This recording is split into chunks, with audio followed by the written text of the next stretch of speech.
बिस्मिल्लाहिर्रहमानिर्रहीम। अस्सलाम वालेकुम नादरीन, मैं इमरान खान हूँ। इम्पोर्टेड सरकार के जोकरों ने एक मरतबा फिर पाकिस्तान में पेट्रोलियम मसनूआत की कीमतें बढ़ा दी हैं। ये पाकिस्तान में नहीं, ऐसा लगता है कि दुनिया में एक वर्ल्ड रिकॉर्ड लग गया। 15 दिन के अंदर शहबाज शरीफ ने जो पाकिस्तान के साथ किया है, ऐसी तबाही की तारीख पाकिस्तान में जंगों के दौरान ऐसा नहीं हुआ, एमरजेंसी के दौरान ऐसा नहीं हुआ, कुदरती आफात के दौरान ऐसा नहीं हुआ जैसा शहबाज शरीफ ने इस मुल्क में कर दिया है। वैसे वो तो खुद एक आफत बन गई पाकिस्तान के ऊपर नाजिल हुए हैं। जो इनको लाने वाले हैं, जो इनको यहाँ लाकर मुसल्लत करने वाले हैं, जो इनके हैंडलर्स हैं, सहूलतकार हैं, जिन्होंने इनको फ़ायदा दिया है और जिन्होंने इनसे फ़ायदे लेने हैं, वैसे उन सब के ऊपर आपको जो है बदुआएं भेजनी चाहिए। एक आम आदमी को सिर्फ इस हुकूमत को बुरा भला ना कहें, इनको लाने वालों को भी कहें और उनको भी पूछेंगे ये आप लोगों ने क्या किया इस कौम के साथ। ये जो पेट्रोल की कीमत है, ये आसिफ अली जरदारी के लिए भी उतनी जिम्मेदारी है, फजल रहमान की भी उतनी जिम्मेदारी है, खालिद मकबूल सिद्दीकी यानी MQM की भी उतनी जिम्मेदारी है, चौधरी शुजात हुसैन की भी उतनी जिम्मेदारी है, ANP की भी उतनी जिम्मेदारी है, मौलाना फजल रहमान की भी उतनी जिम्मेदारी है, बलूचिस्तान अवामी पार्टी की भी उतनी जिम्मेदारी है। ये सारी पॉलिटिकल पार्टीज मिल के पाकिस्तान की कसूरवार है, जिन्होंने पाकिस्तान को यहां तक पहुंचाया है। अब जरा आप कीमतें देखें। पेट्रोल की जो कीमत में इजाफा किया गया वो 24 रुपए और 3 पैसे का इजाफा किया गया। मजीद कहां 2-2 रुपए 3-3 रुपए इजाफा होता था, ये 30 रुपए 24 रुपए ये इजाफा किया। और डीजल की कीमत में जो इजाफा किया गया 59 रुपए। पाकिस्तान की तारीख में कभी ऐसा नहीं हुआ। 1 रुपया कम 60 रुपए इजाफा किया इन्होंने डीजल की कीमत में। अब जो नई कीमत है, तारीखी बुलंद तरीन कीमत है, इंडिया से भी बहुत महंगा। खित्ते में अब महंगा पेट्रोल हम बेच रहे हैं। हम खित्ते में सस्ता तरीन पेट्रोल बेच रहे थे।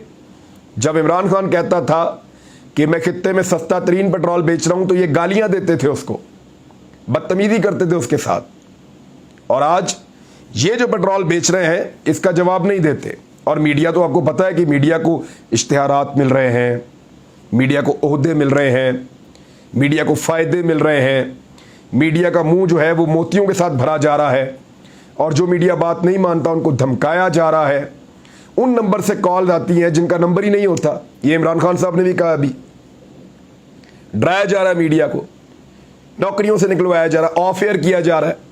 मैं एक चैनल पे कितने दिनों से हायर किया हुआ हूं, उस चैनल की इंतजामिया भी चाहती है कि मुझे ऑन एयर करे। अब मैं उनके लिए क्या ऐसी बात करूं कि चैलेंजिंग हो जाए। चैनल बहुत अच्छा है, शानदार लोग हैं, कमाल लोग हैं, मैंने उन्हीं के साथ काम किया है, लेकिन नहीं, ऑन एयर नहीं होने दे रहे। और आप जानते हैं कौन नहीं होने दे रहे और क्या चल रहा है पाकिस्तान में।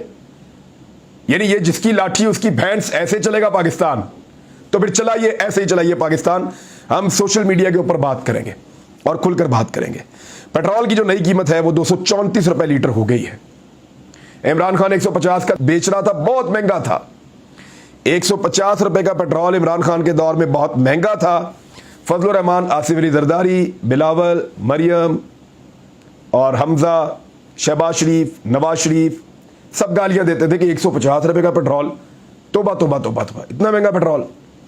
और अब इस वक्त जो पेट्रोल है वो 84 रुपए इजाफे के बाद 234 रुपए का सस्ता पेट्रोल पाकिस्तान में अवेलेबल है। डीजल इमरान खान साहब आपको बेच रहे थे, जो डीजल वो था जनाब 145 रुपए का। बहुत महंगा डीजल बेच रहे थे, 145 रुपए का। और अब जो डीजल बेचा जा रहा है वो सिर्फ 265 रुपए का है। यानी इन्होंने 120 रुपए का इजाफा किया, तो 145 रुपए का महंगा डीजल सस्ता करके 265 रुपए का कर दिया। मिफ्ता इस्माइल ने, इंपोर्टेड सरकार ने, जरदारी ने, फजल रहमान ने, शहबाज शरीफ ने, इन सब ने मिलकर। लेकिन आज भी इस महंगाई की वजह इमरान खान है। लोगों को बेवकूफ समझा है। लोग जो है वो घास खाते हैं, वो रोटी को चोची कहते हैं, जो उनको पता नहीं है। इमरान खान पे इल्जाम सिर्फ इतना है कि उसने पेट्रोल के ऊपर 10 रुपए कम किए थे। यार 10 रुपए उसने कम किए थे, आप 20 रुपए बढ़ा देते। आपने पेट्रोल के ऊपर जो पैसे बढ़ा दिए वो है 84 रुपए, डीजल के ऊपर जो बढ़ा दिए वो है 119 रुपए। यानी लोगों को आप बेवकूफ समझते हैं। लोग घास तो नहीं खाते, लोगों को पता चल रहा है कि इमरान खान की वजह से नहीं है, ये आपकी नाअहली की वजह से है। इमरान खान तो रूस से लेकर आ रहा था पेट्रोल डीजल, उनसे बात भी कर रहा था। थोड़े दिन पहले रशियंस ने खुद कहा और पाकिस्तान के मीडिया ने चलाया कि अगर पाकिस्तान राब्ता करता है तो हम उनको पेट्रोल देंगे, सस्ता पेट्रोल देंगे। लेकिन ये जो क्योंकि इंपोर्टेड सरकार है, इन्होंने अमेरिका के कदमों में बैठना है, उनके तलवे चाटने हैं, उनकी गुलामी करनी है, तो ये तो नहीं लेंगे उनसे पेट्रोल, रूस से तो कभी नहीं लेंगे। और अब बहाना क्या बनाया जरा ये भी आप सुन लें। इसकी तो तस्दीक होगी तब जब ये हुकूमत भी जाएगी और इसके सहूलतकार भी जाएंगे, तब पता चलेगा कि इन्होंने पाकिस्तान के साथ क्या खिलवाड़ किया है। मुफ्ता इस्माइल कह रहे हैं कि रूस ने पाकिस्तान को तेल देने से इनकार कर दिया है।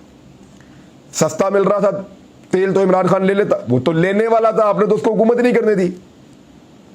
मार्च में उसकी कन्वर्सेशन हो रही थी, फरवरी में हो गया, मार्च में उसकी कन्वर्सेशन हो रही थी, बातचीत हो रही थी, और मार्च के बाद उसने अप्रैल में उसने पेट्रोल लेना था। लेकिन मार्च में अब तरीके तो एतमाद लेकर आ गए, सारा निज़ाम दरम बरम कर दिया। अप्रैल के अंदर आपने उसकी हुकूमत गिरा दी, तो वो कहां से लेकर आता पेट्रोल या डीजल? यहां से, रशिया से। डील तो उसकी हो रही थी, ये तो साबित हो चुका है। तो इमरान खान को ताना दे रहे हैं कि इमरान खान को मिलता तो वो ले आता। रूस ने हमारे खत का जवाब नहीं दिया, ना इनके खत का जवाब देता है रूस, ना अब इनको अमेरिका मुंह लगाता है, ना इनको चाइना मुंह लगाता है। बल्कि मुबैना तौर पे चीन ने कहा शबाशी साहब मेहरबानी करें इधर दौरा करने ना आइएगा, यहां पे शोबाजी आपने नहीं करनी आगे चाइना में। तुर्की के अंदर इनको कुछ नहीं मिलता, सऊदी अरब में कख नहीं मिलता, बरतानिया में कख नहीं मिलता, इनको यूएई में इनको कुछ नहीं मिलता। जिस मुल्क में गए ना मुंह की खा के आए, बेइज्जत करवा के आए हर जगह से। और वो बिलावल भुट्टो जरदारी जब से वजीर बने वो पाकिस्तान का दौरा ही नहीं किया उन्होंने। वो पता नहीं कौन कौन से मुल्कों में घूमते जा रहे हैं, फिरते जा रहे हैं, इधर अवाम मर रही है, बेड़ा गर्क कर दिया। जब इमरान खान ने 5 रुपए पेट्रोल बढ़ाया था ना, तो बिलावल वहां से सिंध से लॉन्ग मार्च लेकर इस्लामाबाद आ गया था। अब बिलावल को कोई पकड़ो, बिठाओ, बिठा के बताओ 84 रुपए पेट्रोल और 119 रुपए डीजल बढ़ गया है, निकलो लॉन्ग मार्च किधर है? लोग मर गए, तबाह हो गए, बर्बाद हो गए, और इनकी सियासत भी लोग ऐसे ही दफन कर देंगे, ये अब दिखाई दे रहा है। लेकिन वही इनके सहूलतकार, इनको लाने वाले न्यूट्रल्स, वो इनको बचाने की कोशिश करेंगे, और ऐसा लगता है कि उन्हीं की इनको सहूलत मुयस्सर है। इन्होंने कहा जी कि हमने खत लिखा, रूस ने जवाब नहीं दिया, हमने अपना सफारतकार भेजा, उन्होंने साफ इनकार कर दिया कि हम नहीं दे रहे आपको पेट्रोल और डीजल। 2015 में गैस पाइपलाइन मंसूबा, उन्होंने कहा जी कि आपने हमारे साथ मुआहिदा नहीं किया था, वो भी नवाज शरीफ का दौर था ना, बुज़दिल आदमी, नहीं किया मुआहिदा रूस के साथ अमेरिका से डर के। तब तो कोई पाबंदियां नहीं थी, तब तो कोई कुछ नहीं कह रहा था, तब भी मुआहिदा नहीं किया, और ना करने का नुकसान पाकिस्तान को हुआ। और अब ये बहाना लगा रहे हैं कि 2015 में क्योंकि मुआहिदा नहीं हुआ तो वो मजीद बात नहीं करेंगे। रूस अगर 30% कम पर देगा तो हम तेल ले लेंगे। गंदम के लिए रूस से हम बात कर रहे हैं। वैसे ये इतनी ढीठ और बेशर्म मैंने हुकूमत कभी जिंदगी में नहीं देखी जो इन्होंने पब्लिक का हाल कर दिया है। और अब एक और चीज़ मैं आपको बताता हूँ। आपने गौर किया है कि ये डीजल और पेट्रोल बढ़ाने से पहले पाकिस्तान में एक ऐसी खबर जो काफ़ी नीचे चली गई थी उसको ऊपर लाया गया। अचानक से DGISPR आते और एक टीवी के ऊपर इंटरव्यू दे देते आउट ऑफ द वे। यानी रास्ते में कुछ ऐसा हुआ भी नहीं कि अचानक DGISPR को आना पड़ जाए, कुछ बहुत बड़ा हो गया, उनको एक इंटरव्यू देना पड़ जाए एक टीवी चैनल के ऊपर। ऐसा तो कुछ नहीं हुआ था। और उन्होंने उस इंटरव्यू की आज एक वजह बयान की है, जरा वो सुने आप। DGISPR कहते हैं कि गुज़िश्ता हफ्ते, यानी एक हफ्ता पहले की बात है, शेख रशीद ने एक इंटरव्यू दिया था। उसका हवाला देते हुए उन्होंने कहा कि शेख रशीद ने कहा था कि कमेटी में किसी सर्विसेज चीफ ने नहीं कहा कि साजिश हुई। तो यही तो कह रहे हैं DGISPR, पहले भी यही कहते रहे, फौज के तर्जुमान पहले भी यही कहते रहे, और ये फौज का मौक़िफ़ है ऑफिशियल कि साजिश नहीं हुई, मुदाखलत हुई है, और यही उस लेटर के अंदर लिखा हुआ था। अब मामला यह है कि DGISPR ये कह रहे हैं शेख रशीद के हवाले से, उनके इंटरव्यू का हवाला देते हुए, कि पिछले हफ्ते उन्होंने कहा कि कमेटी में किसी सर्विसेज चीफ ने नहीं कहा कि साजिश हुई है। और इसमें शेख रशीद ये तासुर देना चाह रहे थे कि वो उनके नुमाइंदे के तौर पर बात कर रहे हैं, यानी वो फौज के नुमाइंदे के तौर पर बात कर रहे हैं। तो मैंने ज़रूरी समझा कि उसी प्रोग्राम में जाकर तर्जुमान की हैसियत से वजाहत कर दूं, क्योंकि मैं सर्विसेज चीफ जो हैं उनका तर्जुमान हूं। ये शेख रशीद ने फौज का नाम ले लेकर वो कुछ कहा हुआ ना इस मुल्क में, आज तक तो कभी DGISPR ने नहीं सोचा। गेट नंबर 4 की पैदावार किसने कहा था सबसे पहले? शेख रशीद ने। खुफिया मुलाकातें रातों को हो रही है, किसने कहा था सबसे पहले? शेख रशीद ने। फौज जो है वो नाराज हो गई है, किसने कहा था सबसे पहले? शेख रशीद ने। इमरान खान साहब के साथ मामला ठीक हो गए हैं फौज के, किसने कहा था सबसे पहले? शेख रशीद ने। फौज गैर जानिबदार नहीं हो सकती है, किसने कहा था सबसे पहले? शेख रशीद ने।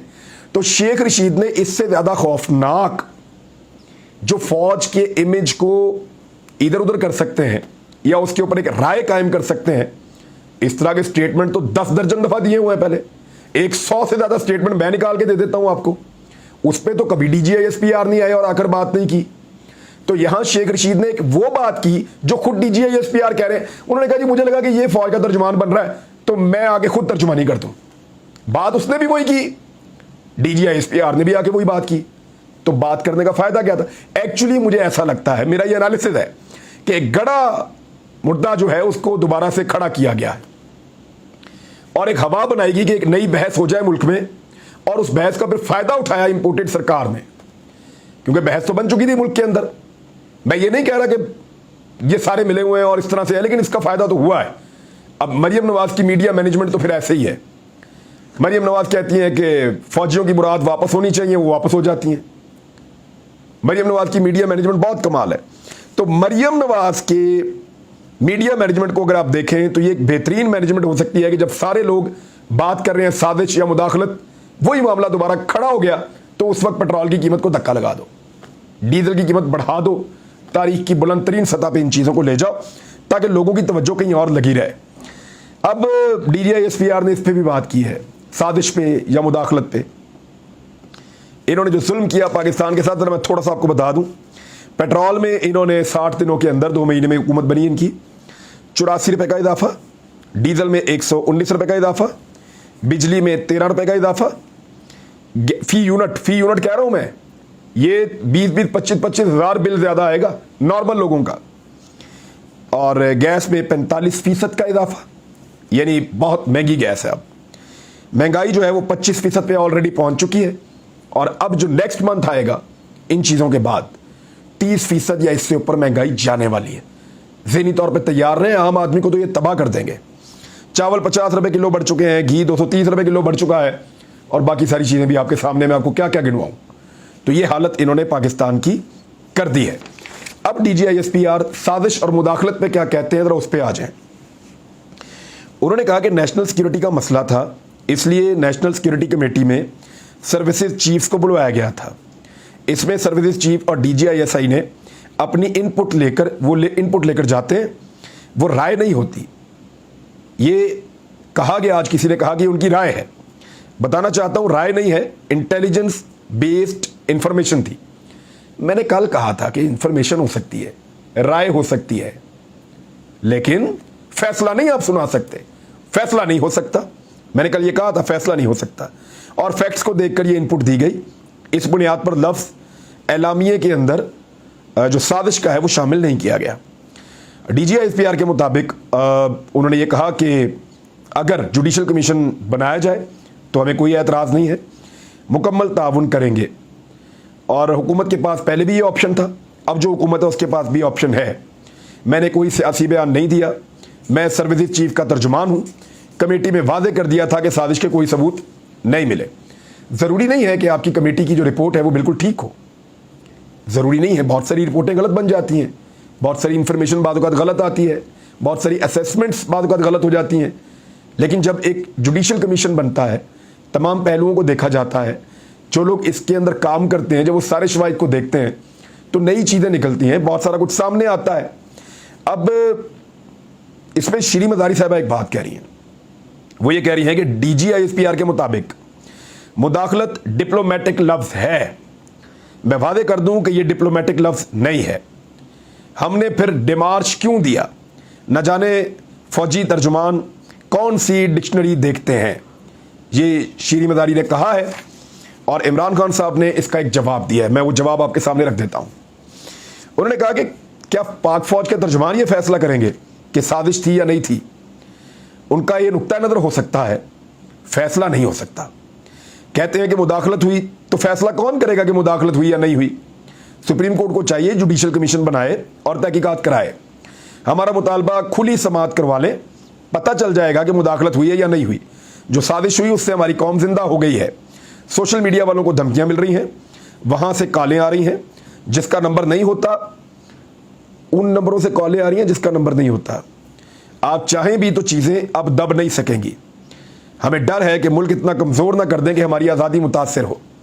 अल्लाह ने न्यूट्रल रहने की इजाज़त नहीं दी। मैं समझ चुका हूं कि दोबारा मौका मिला तो क्या क्या करना होगा। जान चुका हूं कि शुरू में ही कौन कौन सी बड़ी इस्लाहात करनी पड़ेंगी। तो नाज़रीन, ये इमरान खान साहब का जवाब था और मेरे ख्याल में बड़ा कम्प्रीहेंसिव जवाब है। DGISPR अपने आप को इस सियासी अमल से जितना बाहर रखेंगे फ़ौज के लिए उतना बेहतर है। लेकिन ये सारी सूरत हाल जो DGISPR ने गुज़िश्ता 2 दिनों में एक खड़ी कर दी, इसका फ़ायदा मुझे ऐसा लगता है कि इम्पोर्टेड सरकार ने उठाया और फ़ायदा उठाते हुए उन्होंने पेट्रोलियम मसनूआत की कीमतें बढ़ा दी। क्योंकि खबर एक बहुत बड़ी चल रही थी तो उसके अंदर दूसरी खबर को छुपाने की कोशिश की गई। लेकिन जब जब कोई आदमी पेट्रोल डालने जाएगा पंप के ऊपर, वो बदवाएं उन सारों को देगा जिन्होंने ये हुकूमत मिलकर बनवाई है, जो हैंडलर्स हैं, जो सहूलतकार हैं और जो आने वाले हैं और जो लाने वाले हैं। बख्तावर भुट्टो का एक सख्त रद्द-ए-अमल आया और कभी भी आसिफ अली जरदारी या वो उनकी मर्जी के बगैर ये लोग नहीं करते। ये बड़ी पॉलिटिकल फैमिली है। परवेज मुशर्रफ की वापसी पे साबिक डिक्टेटर बेनज़ीर भुट्टो के कत्ल में बराह रास्त मुलव्वस है। मफरूद डिक्टेटर को कभी माफ़ नहीं किया जाएगा। उनकी जितनी भी ज़िंदगी बची है उसमें माफ़ी मिलेगी और ना ही तारीख माफ़ करेगी। तो मैं एक चीज़ बता दूं कि जिसको आप कह रहे हैं ना कि वो मुलव्वस है बेनज़ीर भुट्टो के कत्ल में, तो ये आप लोग साबित नहीं कर पाए। नंबर 2, परवेज मुशर्रफ को गॉर्ड ऑफ ऑनर आप ही के दौरे हुकूमत में दिया गया। परवेज मुशर्रफ ने NRO आपकी हुकूमत को दिया, आपकी पार्टी को दिया, तभी आपकी पार्टी इक़्तिदार में आई। जरदारी साहब ने भी उनसे डील की थी, बेनज़ीर भुट्टो साहिबा ने भी उनसे डील की थी और बाद में आपने उनको गॉर्ड ऑफ ऑनर भी दिया और उनके लिए गुंजाइश भी पैदा की। तो ये तो अगर इसको आप जुर्म समझते हैं तो इसमें आप हिस्सेदार हैं। जैसे आजकल अगर ये जुर्म है तो नवाज शरीफ भी हिस्सेदार है। अब तक के लिए इतना ही। अपना ख्याल रखिएगा, अपने इस चैनल का भी। अल्लाह हाफ़िज़।